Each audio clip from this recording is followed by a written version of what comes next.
Hello, everyone, and welcome to our launch of Shelter Force's new series, The Racial Wealth Gap, Moving to Systemic Solutions. We're so excited that you could join us on Facebook here. And I want to introduce you to Ann Price from the Insight Center for Community Economic Development. I have to tell you, I first encountered Ann's work when I was reading a report she wrote, and I loved what she had to say so much that we took an excerpt and asked if we could reprint it. And it was under the headline of Stop Talking About the Racial Wealth Gap. And I have to say, Anne, now I keep making you talk about the racial wealth gap or asking you to. So are you mad at me yet? That is what we're going to do today. No problem. Love to talk about it. Great. So why don't you sort of start off by telling me a little bit about, you've been looking at this, studying it, working on it for a long time. And what are some of the most common approaches out there that people put forward for addressing the racial wealth gap, and why are they missing the mark? Yeah, thanks for that question. When I started this work, the even name, the racial wealth gap, had just really come into being. It really came out of work that experts were doing just over about 11 or 12 years ago, and said, we have a problem we need to solve. And that problem is racial wealth inequality. So that name was born, and it's really been very branded. And so, there are a couple of things I think about when I hear folks talk about the racial wealth gap, and more particularly when they say, you know what, we're going to close the racial wealth gap. And I think it's really important to understand what we're talking about when we say we're going to close the racial wealth gap. One, I think oftentimes we conflate individual type solutions with a large structural issue, a deep-seated structural issue. And you can't talk about closing the racial wealth gap with a financial literacy program, with a homeownership program, right? It is deeply structural. We know this has been, 400 plus years in the making. And so it's not going to be solved easily. So I think what we need to really do is really talk about the goals that we have at hand. Some of those goals are like, we want to put an asset into a family's hands. We want to help people get an asset. That's an approach, but it's not about closing the racial wealth gap. So oftentimes I think what we get wrong is the fact that we confuse an individual behavioral approach with a deeply structural one that will take a myriad of policies and approaches to help us get to that finish line. And so I just think that we get obsessed with homeownership and entrepreneurship to the point where it blinds us to really what the true root causes of this problem is. Yep, I remember being very struck when you talked to me in the first time we spoke about how we kind of misunderstand how wealth works on an individual level, which leads us to possibly not focus on even the most useful programs for an individual, let alone at a structural level. Yeah, you're absolutely right. I think we still sometimes lose sight of how wealth is created. And we think about this as if we get an asset in someone's hands, there you go, wealth has been built. But wealth is intergenerational. I always say it's like the roots of a tree. We can't necessarily see them, but they are the foundation, right? And so wealth is passed down from generation to generation. And just because someone has one asset, one, doesn't mean necessarily that they have wealth. And two, doesn't mean that's an asset that can be readily passed down and generate wealth for another generation, right? So, perfect example is we don't really acknowledge the numerous policies that our government put in place to enable white people to build wealth. And, it's policy after policy. And I know that a lot of listeners have heard some of those policies, right? Whether it is the Homestead Act, when people were basically given free land that about a quarter of the population still can trace their roots to, or whether it is the ability to, move into the suburbs, into homes that will certainly build value, and something that you actually can build wealth from. All of these were enabled. I think about it in terms of the latest kind of COVID packages that we saw, when we're spending, trillions of dollars. Well, imagine if only one group got those dollars, exactly. right? And then they got them again, and then they got it again, another generation got it, then another generation got it, almost exclusively. So I think what's really deeply concerns me is what we say, particularly to Black Americans, like, you go out and you buy a home, you build your wealth. But we don't talk about the fact that what their path, our path, is very different than the path that whites have taken, right? We can increase that home ownership rate, but doesn't mean necessarily that we're going to build wealth. It's not the same tool. So what we're saying is, you go figure that out, right? And you build it. When we have invested beyond measure funds for white folks over generations, right? So that's where we get into this. Wait a minute, let's really talk about how people got wealth in the first place, why they're able to maintain it, and then pass it down. And once we can get that clear understanding, then maybe we can have a different conversation. Right. And one of the things that I frequently don't see being addressed is not only did the government hand white folks all of this support, but also the wealth that was built didn't just come from having a home.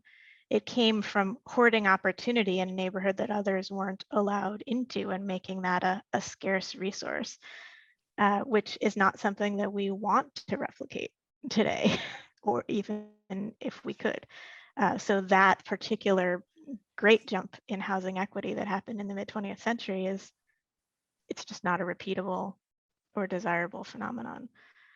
Yeah, I mean, we most certainly know that home values, there's a myriad of factors, but the fact that your neighborhood could look a certain way, because the analyses have already been done, breaking down education, breaking down income, breaking down everything being equal.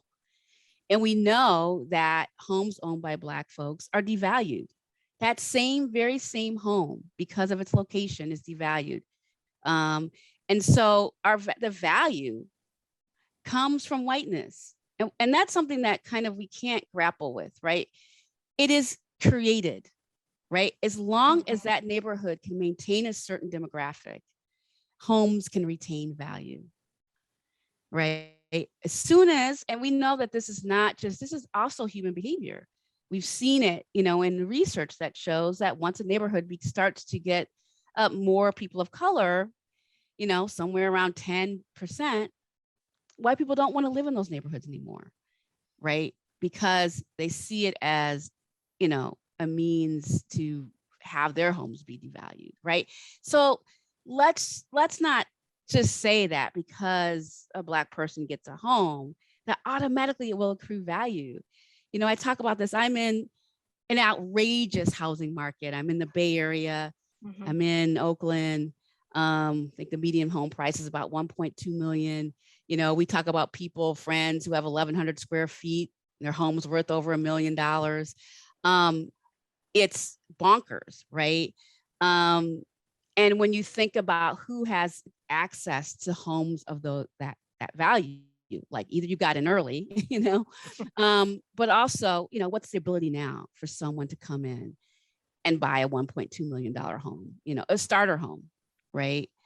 And so, when I think about my hometown, where I was born, I mean, I could outright just go buy 2 homes.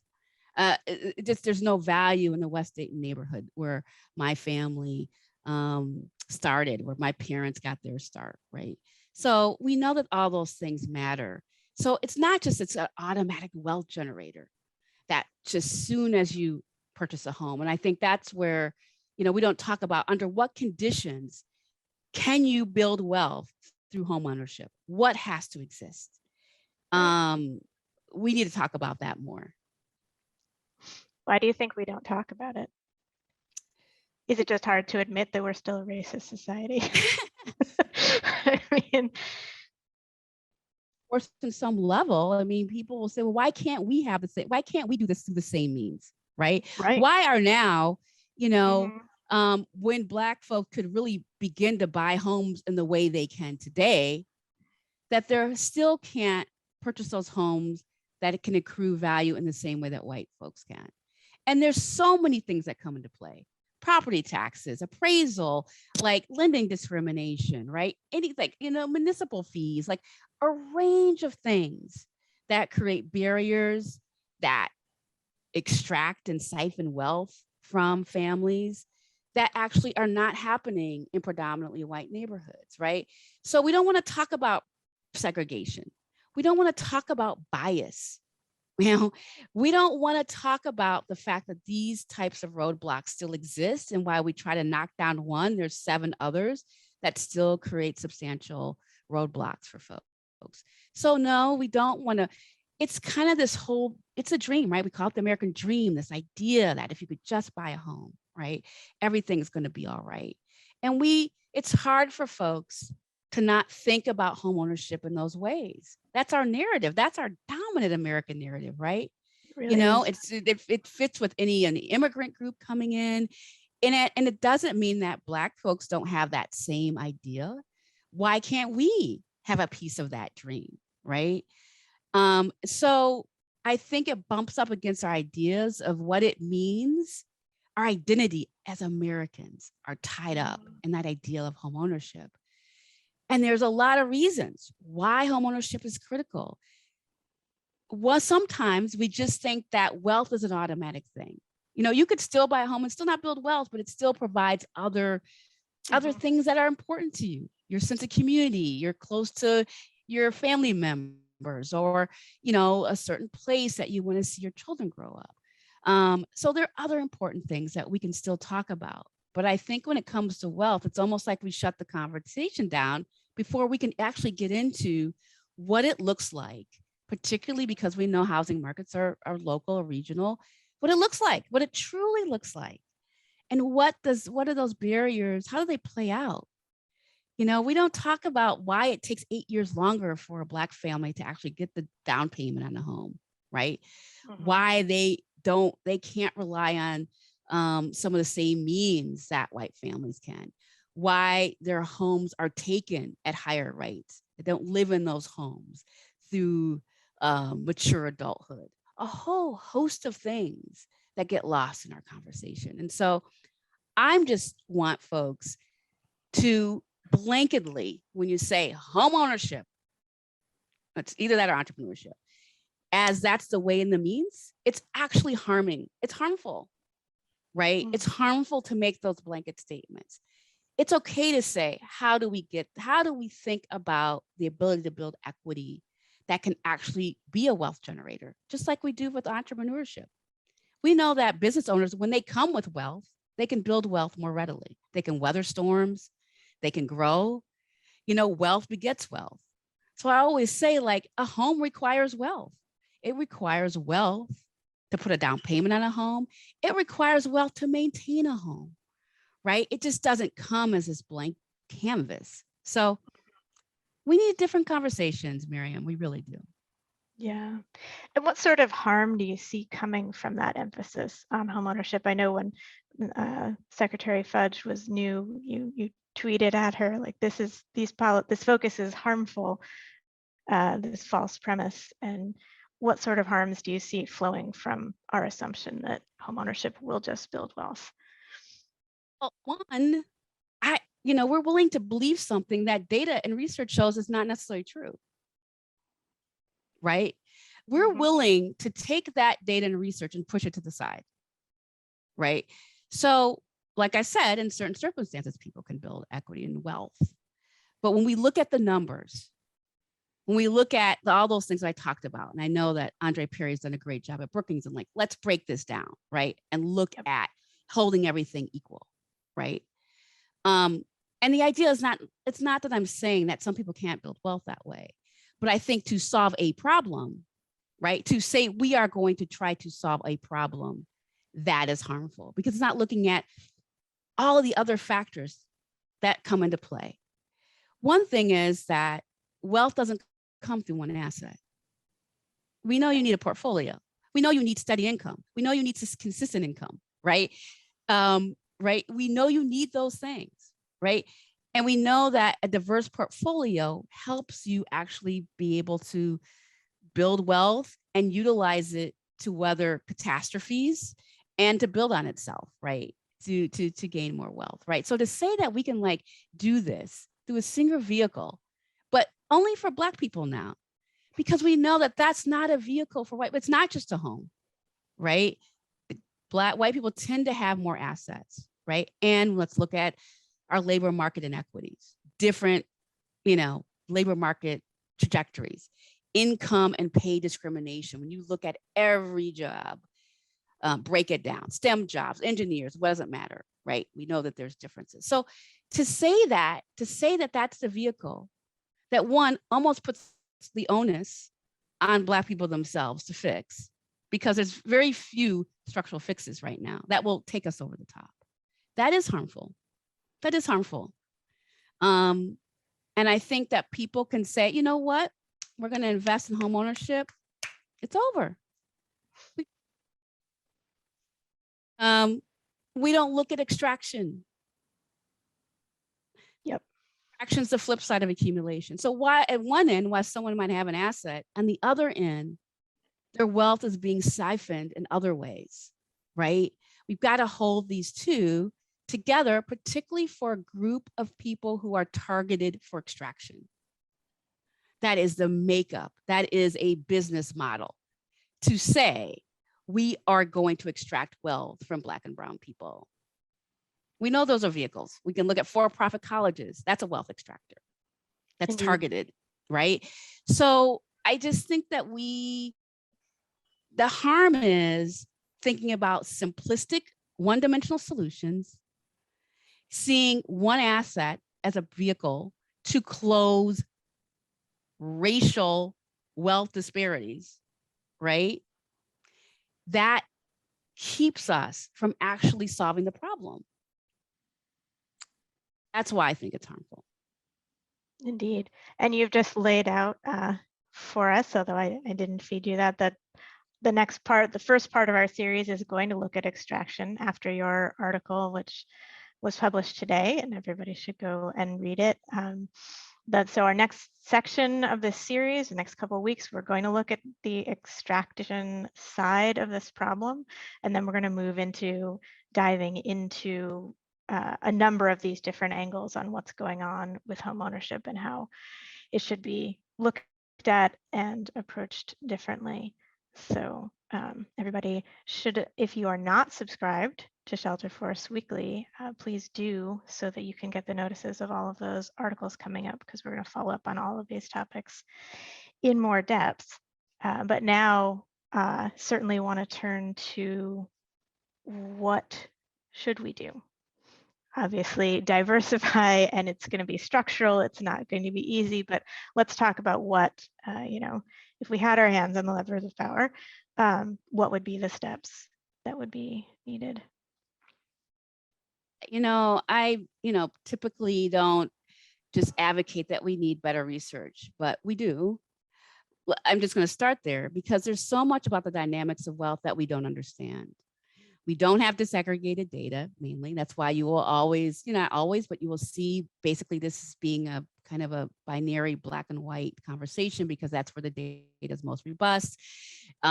We have some data on Latinos, but we can't, when we start slicing and dicing it to get a better picture around gender, for example, that we can't in education. It's harder to do. We can't get that data. We've completely, basically, the data for Asian Americans is abysmal. And let's not even talk about Indigenous folks. So we don't even have an understanding. And when localities say, I want to know what this looks like, what does it look like in St. Louis? What does it look like in Kansas City? And when we look at that locally, we know that because markets are local, because of the way policies are implemented, the way that state policies may influence wealth building opportunities, when we see staggering differences of, like, in Boston, we saw white and Black differences 200 something, $36,000 versus 8 median wealth, looks far different than in LA. So we don't even have that data really. That was special data runs, right? So we need better understanding of the dynamics of wealth. But we need to think about a number of structural solutions quite readily. And that's when people say they're going to close a racial wealth gap. I chuckle. I'm like, wow, so you support reparations, because we'll never get there without at least reparations and then some, right? Like that would change the whole conversation right there, right? If you're not talking about reparations as a solution, I don't know if we're going to close a racial wealth gap. You might be talking about a different problem you're trying to solve. But, when I think about even what localities are doing, and they want to say, how do we solve this problem? Like we can't fully solve it. Of course, we need federal policies, but there's investments they're already making in certain areas. There are ways in which they're already starting to tackle certain things that influence wealth. I was talking to a group of funders who were focused on homeownership and entrepreneurship. And then I heard about this amazing work they're doing around eviction prevention and eviction, keeping, particularly Black folks in homes, right? That could go further than helping 5 businesses, right? Like, so there might be already approaches that we have to think about in terms of how extractive measures, our mechanisms are being mitigated. So we look at like criminal legal fines and fees. We look at consumer, kind of protections. You look at a range of factors, right, that could contribute to the flow of resources coming in and out of a household. So I think the thing is that there are probably 10 things that can happen, right, that would play a role. I think what we're missing in this, and what I've been kind of screaming at the rooftops, is we don't have a vision. You can do everything, but you can do a lot of things. So what's the vision? One, we got to understand, how does wealth look in an area, and what are some levers that can be pulled to actually make an impact, a visible impact, not with 5, 10, 20 families, but with a broader communities, right? So I think, one, what would be a city's vision for holding that? I don't see visions. I see an automatic going to a set of stage solutions and a kind of a loop back around, right? I don't see intersectional approaches. I don't see people focusing even on gender when we think about the wealth that women hold, the role that they play in their households, the fact for some groups, solo parenting among women is higher, wealth levels are lower. So we are not taking a comprehensive look, and we're not saying, what do we actually want to see happen? What do we want to actually see change? And what's in our locus of control that we can actually see some impact? But you have to have a vision for that. And our vision is lost in 3 categories: education, entrepreneurship, and homeownership, and financial literacy. The 4 go-tos, right? Indeed.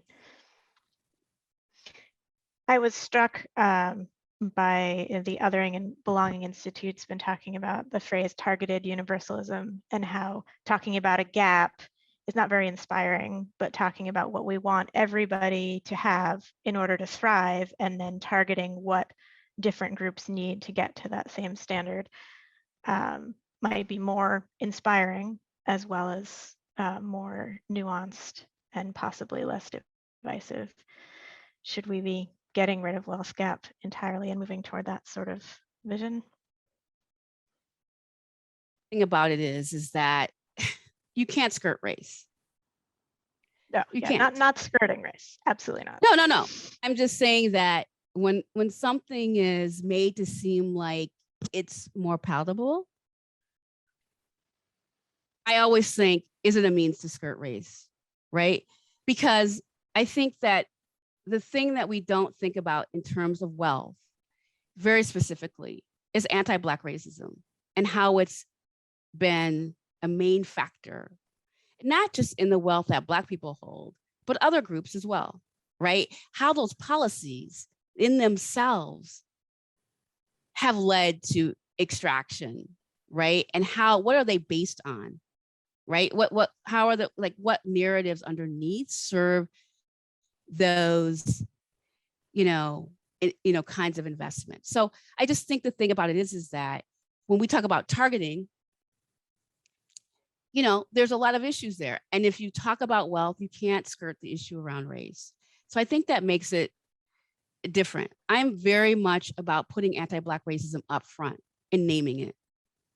I don't want to skirt that because we can't go forward if we don't do that. Why do we think the biases I talked about in homeownership, what's driving that? The narratives around Black criminality, period, right? So I'm just saying there's things that we have to name to know that they are actually drivers of inequality. And then, yes, I do believe that focusing on the most marginalized can help all groups, but we've got to have a foundational understanding what that means, right? Because when it comes to wealth, everything, it doesn't line up the same. What I'm saying that is like, I could go in one place and it may look something like very specific for Mexican Americans in LA than it does in Knoxville, Tennessee, right? It is very nuanced in that way. So I think that on the frame of it, right, I think that the idea of focusing on the most marginalized is important. But I think that naming what is a lever, what is a driver, like anti-Black racism, and saying, well, how are we going to grapple with this is important. Because when we talk about the most marginalized, we still will go back to race, period. We will. And that is fraught. There's nothing that's more, like, look at the conversations we're in right now. There's nothing more fraught than that. Look at the conversations we're having about CRT. So we can't skirt this. Absolutely. I think that we have to then determine, like there are issues and there are issues about public funding and how it could be targeted. There's a whole host of things. It's a fraught. It's not easy. But I do think that we don't, talk about the most marginalized, we've got to talk about gender and race and put that at the forefront. And that's always challenging. Absolutely. Well, we'd like to take on that challenge, and we hope we've taken one step into that with this upcoming series, which we're excited to launch with your article that went live today, and encourage everybody to subscribe to Shelterforce and read the rest of it. Give us feedback, pushback, challenge, discuss, read some more, and we're looking forward to hearing what you all have to say. Thank you so much, Anne, for joining me for this little conversation, letting other people in on what we've been chatting about. And we will see you all another time. Thank you so much, Miriam. Thank you.